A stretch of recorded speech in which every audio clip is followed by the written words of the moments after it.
আসসালামু আলাইকুম। এটা আমার ফুপু শাশুড়ির পাঠানো টাকি মাছ। এখন এটাকে ভর্তা করব, টাকি মাছ ভর্তা। আমার হাজব্যান্ড বানাচ্ছে। আমার হাজব্যান্ডের ভর্তা সবাই পছন্দ করে, অবশ্য অনেক মজাও হয়। এই যে এখন সিদ্ধ মরিচ মাছের সাথে কাঁচামরিচ সিদ্ধ দিয়েছি, এগুলোকে এখন ডলে নেবে সুন্দর করে, তারপরে পেঁয়াজ দেবে। আমি ছাড়া কি কেউ তোমাদের বাসায় ভর্তা করতে পারে? না, তোমার ভর্তায় সবচেয়ে বেশি মজা হয় অবশ্য। তুমি জানো আমার দাদা মশাই নাকি অনেক ভালো ভর্তা বানাতেন, এর জন্য হয়তো আমি তার হাত পেয়েছি। হতে পারে। কেন, দাদার পরে কি বাবা বানায়নি? হ্যাঁ, আব্বু অনেক ভালো বানায়, কিন্তু আমি বানাই বাসায় ভর্তা। এখন অবশ্য এখন দেই না। এখন অবশ্য তোমার হাতের ভর্তাই বেশি মজা লাগে। এই যে টাকি মাছগুলো দেখছেন আপনারা, এই টাকি মাছগুলো লবণ, হলুদ, মরিচ এগুলো দিয়ে সিদ্ধ করেছি।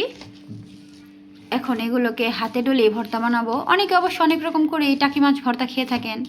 যেমন অনেকে ভেজে নেয় তারপরে ভর্তা করে, অনেকে ভেজে মূলার সাথে মূলা কুচু কুচু করে কেটে মূলার সাথে ভর্তা করে, কিন্তু আমরা এগুলো কিছুই করিনি। মূলার সাথে এগুলো টাকি মাছ ভর্তা?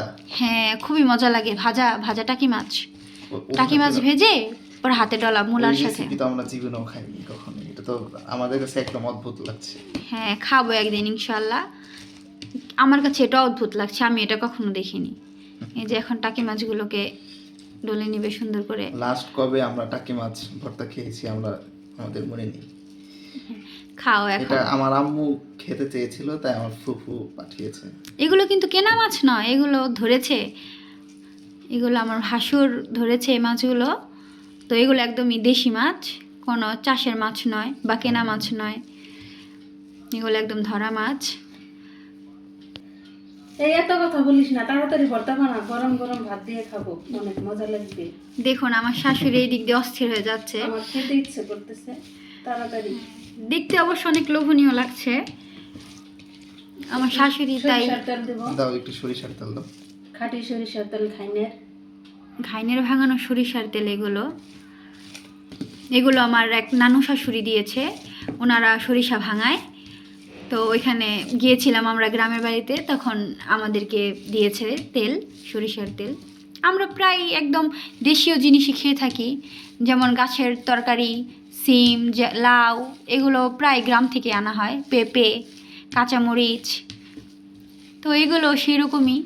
অবশ্য দেশের বাড়িতে যে জিনিসগুলো হয়ে থাকে সেগুলোতে আমরা খেয়ে খেয়ে অভ্যস্ত, অনেকেই পায় না, কিন্তু আমরা প্রায় এইসব জিনিসই আমরা খেয়ে থাকি। শাকসবজি, যেমন এখন এই যে আমার ফুপু শাশুড়ি মাছ পাঠিয়েছে, আবার সিমও দিয়ে দিয়েছে। আমরা বেশিরভাগই দেশীয় জিনিসই খেয়ে থাকি, একদম টাটকা টাটকা ফ্রেশ। দেখুন ভর্তা মোটামুটি রেডি।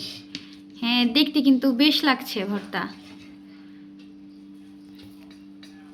মাশাআল্লাহ। খেতেও মজা হবে।